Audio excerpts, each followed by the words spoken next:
Good afternoon and welcome to the September 14th, 2023 regular board meeting of the Sunshine Coast Regional District. I'd like to call the meeting to order at 1:31 p.m. and acknowledge that the Sunshine Coast Regional District is within the territory of the Sechelt and Squamish First Nations. First item is adoption of the agenda. Yes, Director McMahon.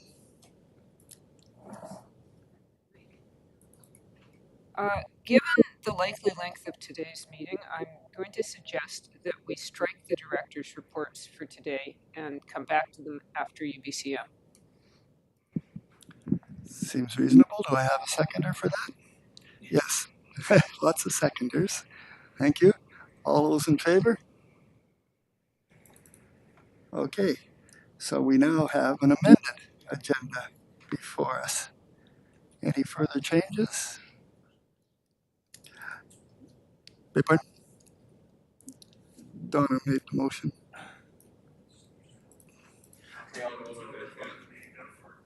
Okay.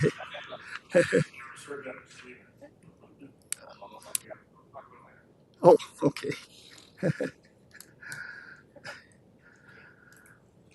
Okay, so can I have a motion to adopt the amended agenda then, please? Yes.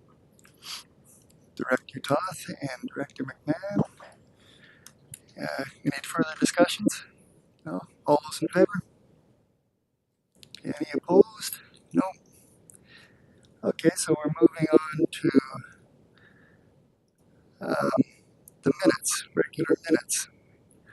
Item number 2, Annex A, pages 4 to 17.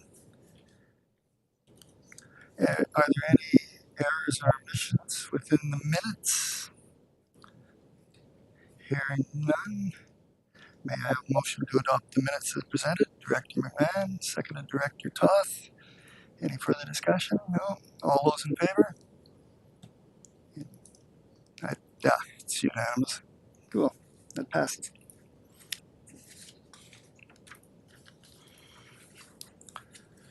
So we're on to business arising from minutes and unfinished business. Director, is there any business arising from the minutes or unfinished business you'd like to raise? No, hearing none. Then we'll move on to, we don't have any presentations or delegations, so that's good. So we're on to item number 3.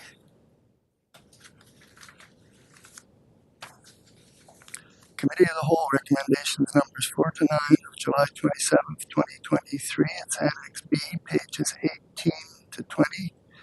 And I'll note that recommendations numbers 1 to 3 were previously adopted.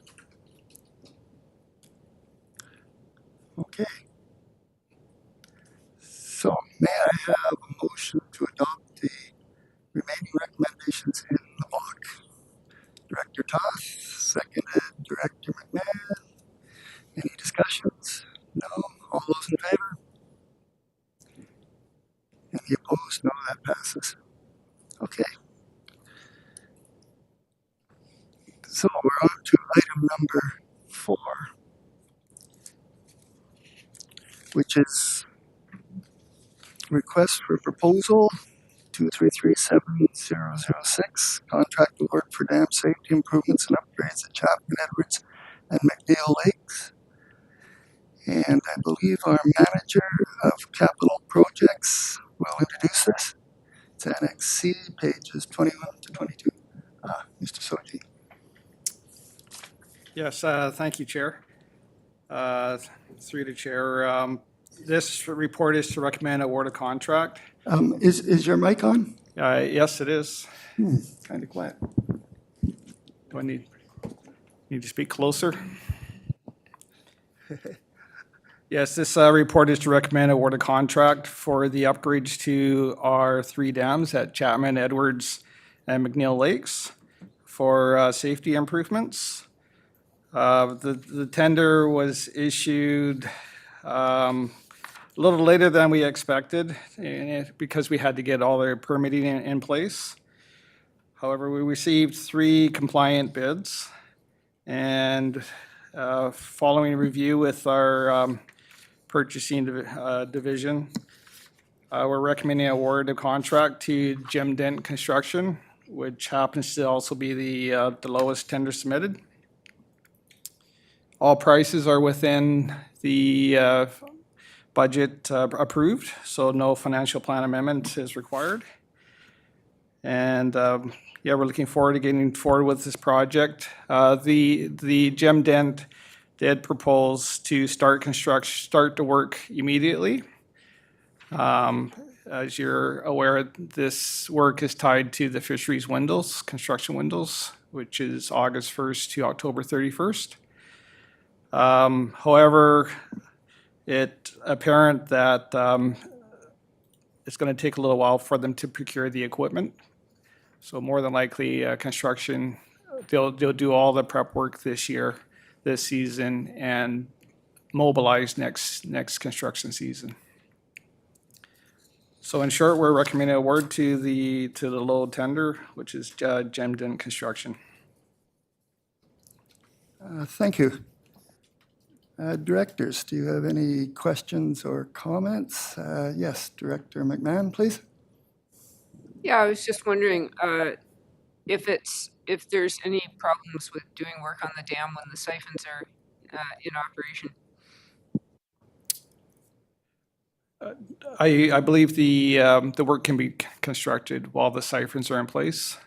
We did a site meeting up there while the siphons were laying there, and they're confident they could work around them.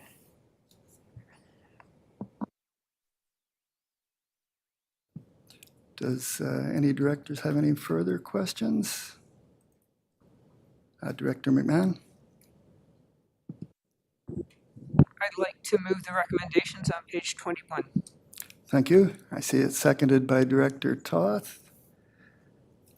No further comments. I'll call the question. All those in favor? Any opposed? No, that passes. Thank you very much. So we're on to item number 5, which is Annex D, pages 23 to 24. It's RFP 2361306, an HVAC unit replacement at GAC. And it's a contract award, and it's, let me flip my page here. Who will be introduced? Oh, okay. I see, Manager Van Zellen.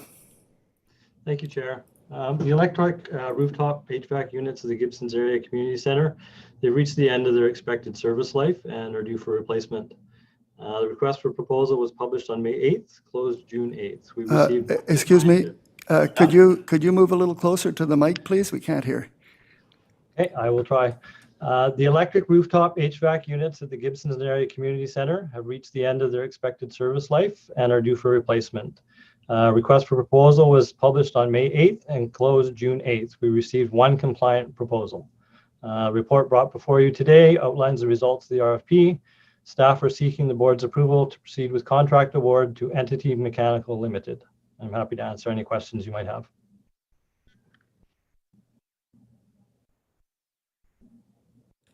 Thank you. Busy making notes here.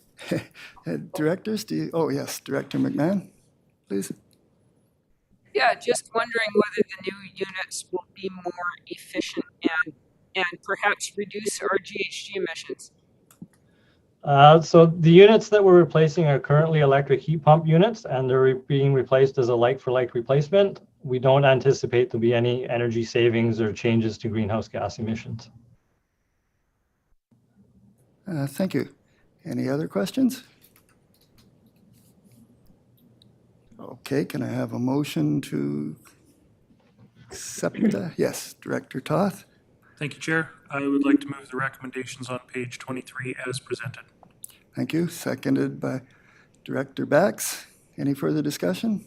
No? I'll call the question. All those in favor? Any opposed? That passes. Thank you very much. This is moving right along here.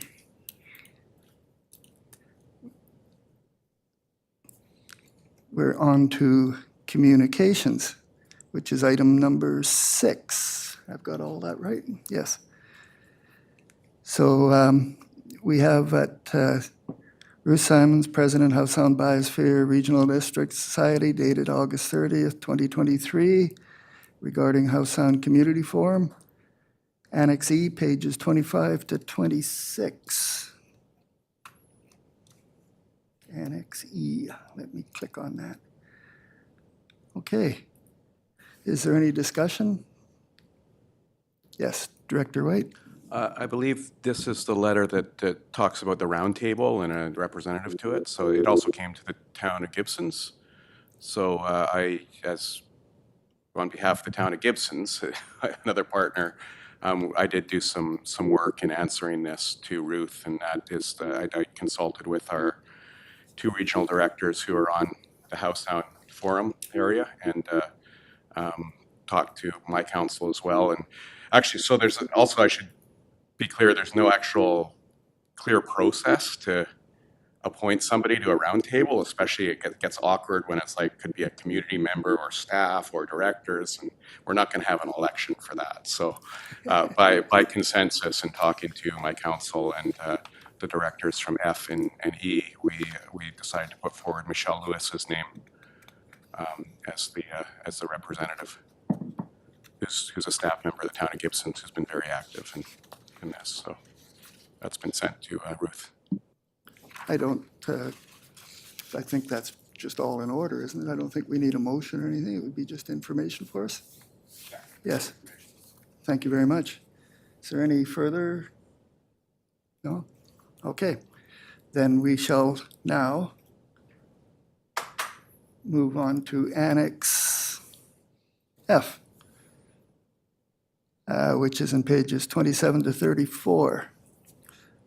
I think we have some business to do on that one. I believe we need a motion to approve the terms of reference for this board.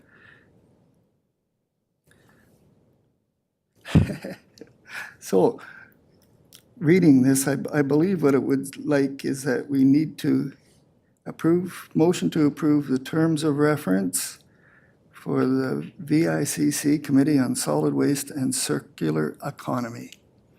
Would someone like to make that motion? Yes, Director McMahon. Yes, I'm happy to make that motion. I read through the terms of reference and they seem perfectly straightforward. Okay, can we have a seconder? Yes, Director Stamford. Any further discussion on that? All those in favor? Any opposed? No, that passes. And I believe the next part of that is to see if we can appoint a rep and an alternate. I would, yes, Director McMahon. I am willing to be the rep unless somebody else has a passionate desire to sit on this committee.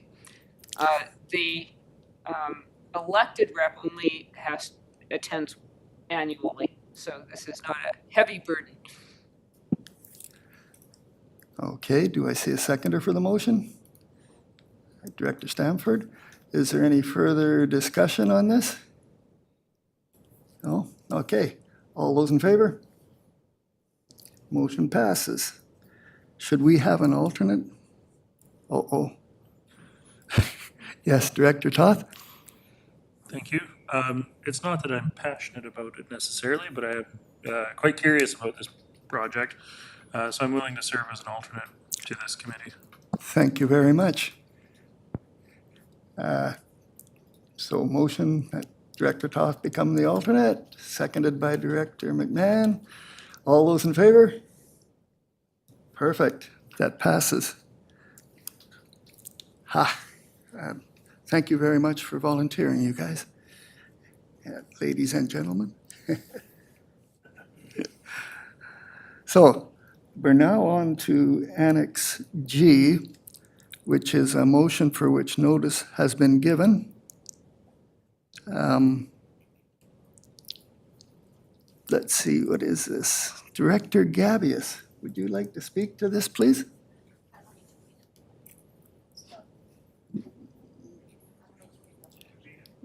I don't think she needs to read it. No. Everybody's got it in front of them. Chair, Yes. I see Annex G as being a MOTI motion. But I don't see an annex associated with Director Gavius's motion. So Yeah, are we dealing with number 8 or number 9? Uh-oh. Number 8 is on page 2. Yeah, it's a motion on page 2. Oh, right. Yes, sorry. Can we deal with this motion first, or should we do that later? That's the next thing on the agenda. Oh, I see. Yeah. There's one motion on page 2, and there's one motion on page 38. Oh, I see. It's not the same on the agenda as it is on the package.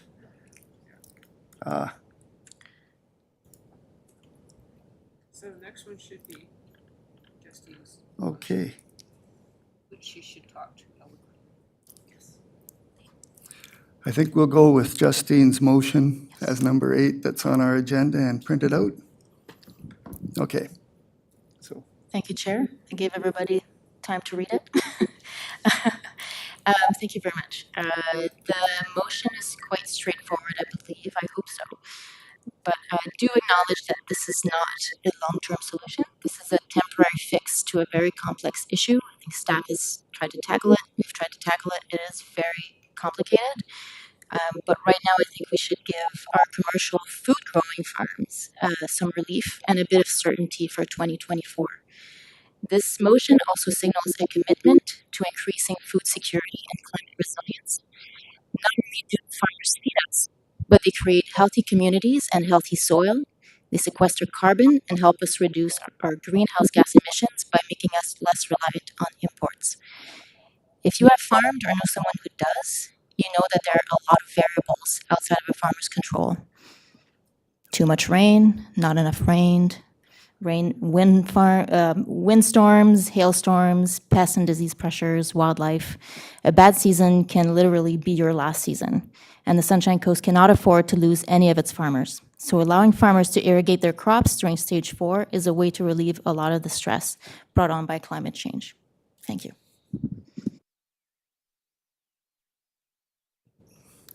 So the motion is therefore be resolved that Schedule J of SCRD Water Rates and Regulation Bylaw number 422 be temporarily amended to provide commercial farms as an exemption from Stage 4 water conservation regulations for food crops in 2023 and 2024.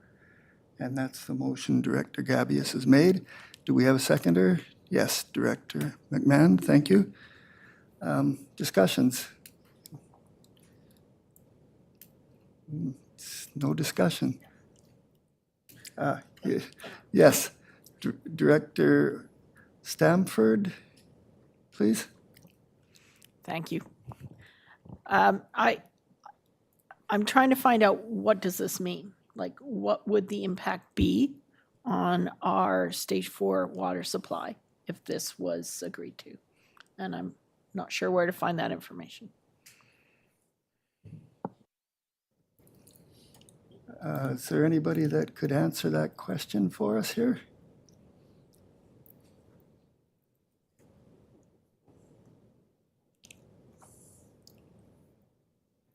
Yes, through the chair. So my name's Graham, and I'm acting for Manager Edbrook of Strategic Initiatives. We took a look at the August data. We don't have data for all the Class 9 properties, but using an average of the water use for August and projecting that forward to September, assuming that they would be the same use. Now, right now, the farms can already water till September 22nd. So assuming that it goes into October or into November, it would equal about a day to a day and a half of the community water supply. So it's about 3% of the stage 4 levels. So that's the consideration for this year would be that if the weather gets worse, hotter, drier, the watershed contributions decrease, that you may be looking at something like an EOC or a SOL a few days sooner. In terms of 2024, we don't know what the weather's going to be like next year. Thank you.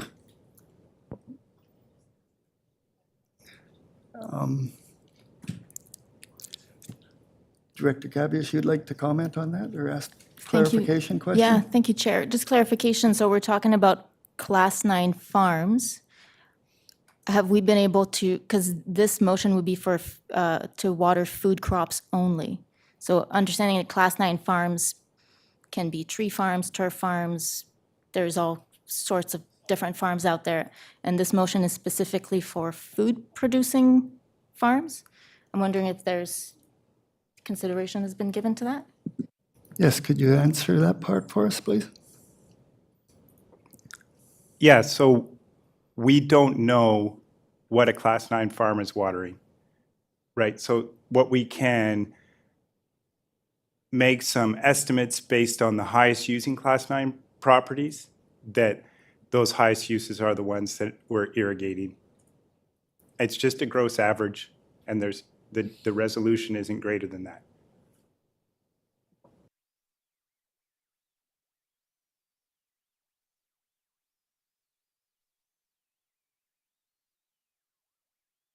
Does that answer the question?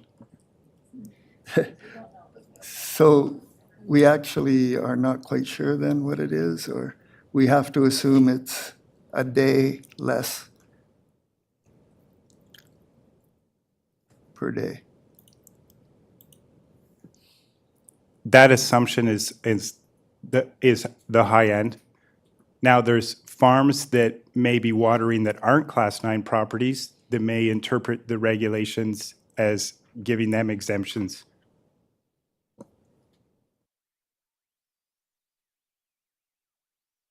Okay, thank you. Director Paul, please. Thank you, Chair. I was just looking for that same clarification too.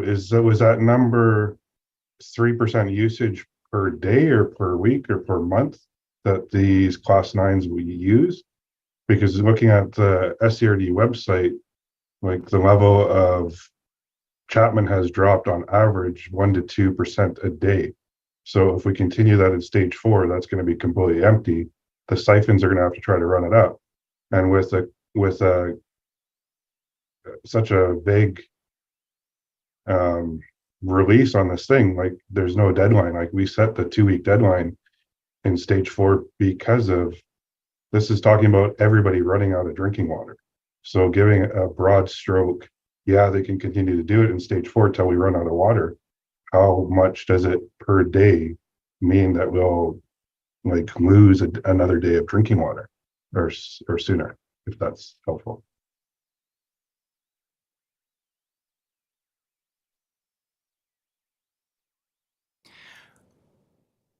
So community demand varies by day. We have to just make an estimate about what the community demand might be in stage 4. These are very rough numbers.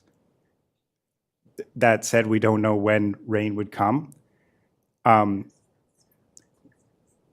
Looking at the average use of the properties that are identified currently as Class 9, taking that average daily use and applying it over the length of a month, then it's equal to the amount of water that would be produced for the community for about a day to a day and a half. I mean, which is roughly 3% because there's 1 day out of 30.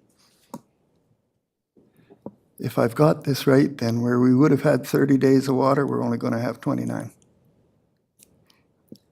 More or less, but as Director Gabby has pointed out, we don't know that every Class 9 property would be watering food crops, so some might not be watering. We do know that when you're watering food crops, you're going to have a higher volume of irrigation. We also don't know if there's other properties that may be currently applying for Class 9 status that may continue to water out of compliance. So we've made changes to bylaw 422 to define commercial farms. The board has directed us to move all class 9 properties to a metered billing structure. We just have flat rate and meter rate, right? We don't have other rates of other classes of water users. And all of that is going to help us bring it compliance to the water conservation regulations. That said, stage 4 is a time to preserve water for essential needs, firefighting, environmental flows, and human health. So the decision is yours. Thank you. I hope that helps. Director McMahon, please. Thank you. As we saw at the water update this morning, we are fortunately not in nearly as bad a position as we were last year. It's still a serious matter, of course, but fingers crossed that we are not likely to go to a state of emergency again. And the August figures are not going to be representative because the farms in my area have now harvested about half of their crops. So they will not be watering as much. Also, the weather is getting cooler and there's more dew. So the water usage is declining at this time of year.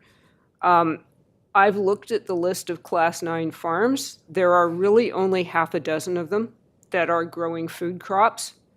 And at least one of the ones that's on that list has a well. That would be Henry Reed Farm. They have a well now. So they're only on the list as a domestic water user.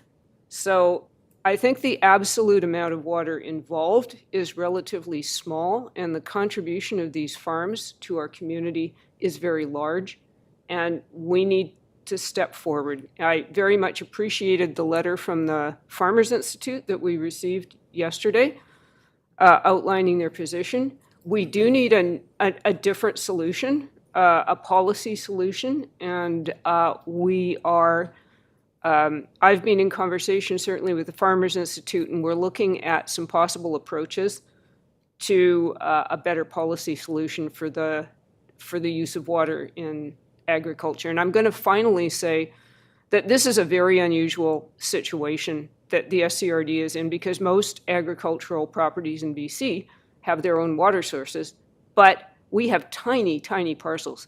Area E has got minuscule farms, and they're surrounded by suburban development. So, of course, they're on the regional water system. And it is not financially feasible for every little tiny property to drill a well, nor is it probably a good idea to be putting dozens of wells into our aquifer. So I'm strongly in support of this motion. Thank you. Oops. CAO had his hand up. Yes, CAO, I'd like to go to you, please. Yes, thank you. I just wanted to, for clarification purposes, when it comes to this is not an area we regulate. It's not an area we mandate. It's not an area we monitor. It's not an area we measure. So any information we have in terms of how much water we're actually talking about is at best an educated guess. Thank you. Better to have a guess than nothing, though. Yes. Director Bax, please. So if I'm to understand it, as it sits now, these farms will fall under restrictions around the 22nd of September. And if we were to remain in a high drought stage 4 for another month into the 22nd of October, and at which point we perhaps go into a state of local emergency, this action would force us into a state of local emergency a day or a day and a half earlier than what would otherwise be. And for me, that's a very small price to pay for the security for these very important part of our community. The food security that the small amount of food security, insufficient as it is still better than nothing. And this is a critical time for these enterprises to make sure that their products do finish and come to market. And so I wholeheartedly want to put my weight behind this motion. Thank you, Director Bax. I appreciate your comments. Yes, Director Toth, please. Thank you, Chair. Not a whole lot to add to the conversation. I do support the motion on the floor. I seem to recall that when we talked about the 2-week exemption, the guesstimate at the time was that it was going to cost about 5 hours worth of community water supply. So like these are very small amounts of water that we're dealing with collectively. And at the end of the day, if we do end up having to go to a state of local emergency or taking more drastic measures, my understanding is that, you know, the system engineer, the GM of infrastructure, whoever it may be, still has the authority to order the stop of water usage. Because we did it to concrete plants, we did it to other industries, you know, even our breweries and cideries that are, you know, indoor operations. We did that last year. So should the need arise, it's not, you know, everybody's suffering, but the farms are still watering. They will be in it with us if it comes to that. Thank you. Thank you for your comment. CAO McKinley, please. Oh, he hasn't put his hand down. Okay, is there any more discussions on this? Seeing none, then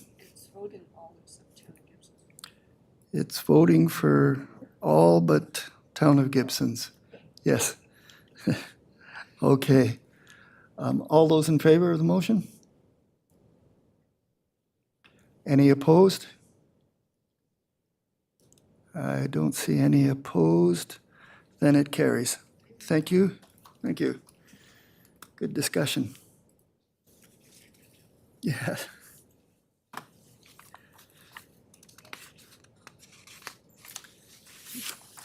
Thank you, Director Gabius. Very brave.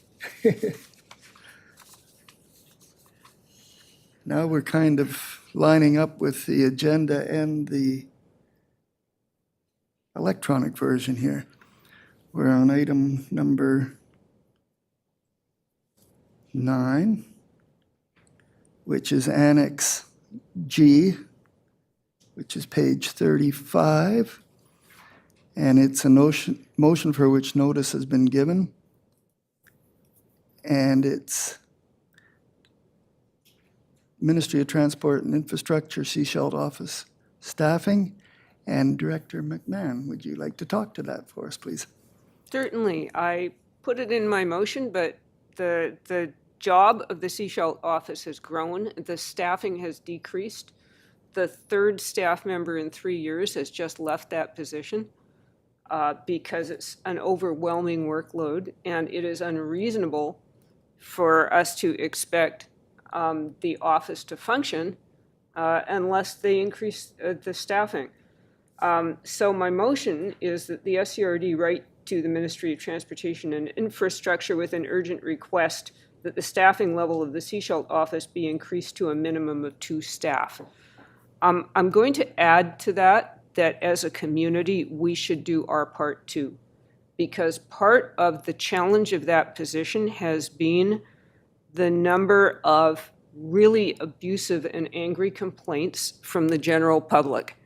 And it is not fair or reasonable for people to be heaping abuse upon the lowest people in the ministry food chain who have no real control over the funding of their position and their situation in the office. And so we need to improve our behavior too. And I will be giving that message out to my community association and my neighborhood associations. Thank you.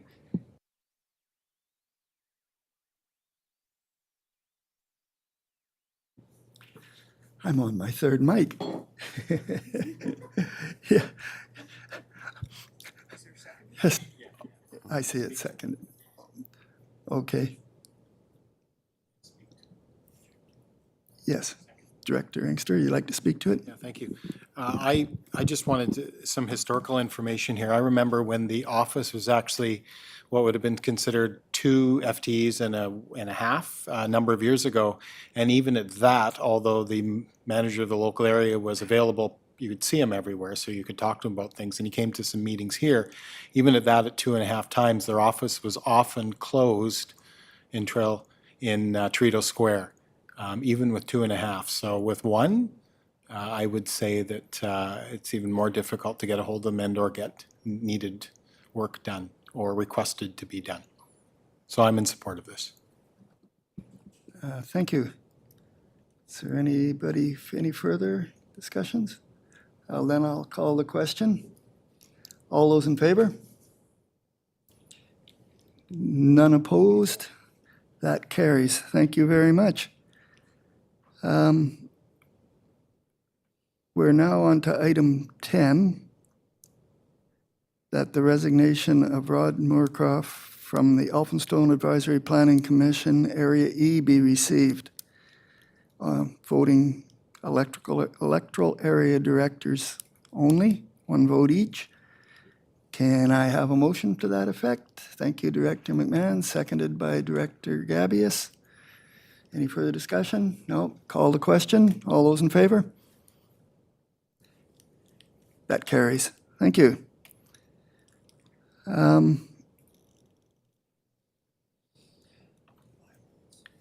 Let me see. I think I need to call a recess until 2:30 for technical reasons. So then we'll move in camera. So that's however long it is. It'll be a recess till 2:30. Thank you.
Welcome back to the SCRD regular board meeting of September 14th, 2023.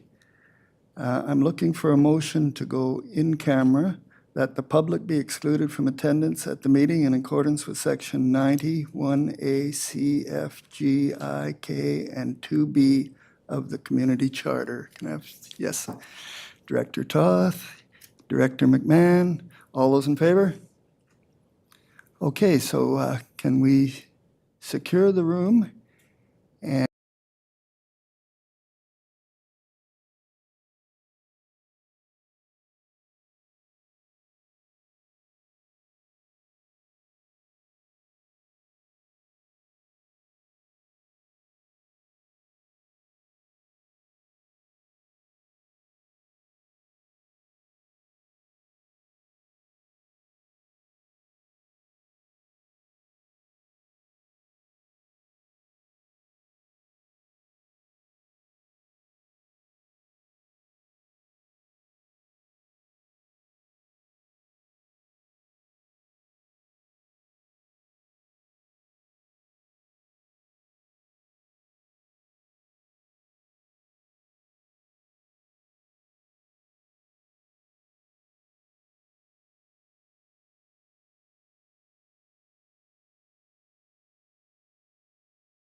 Thank you.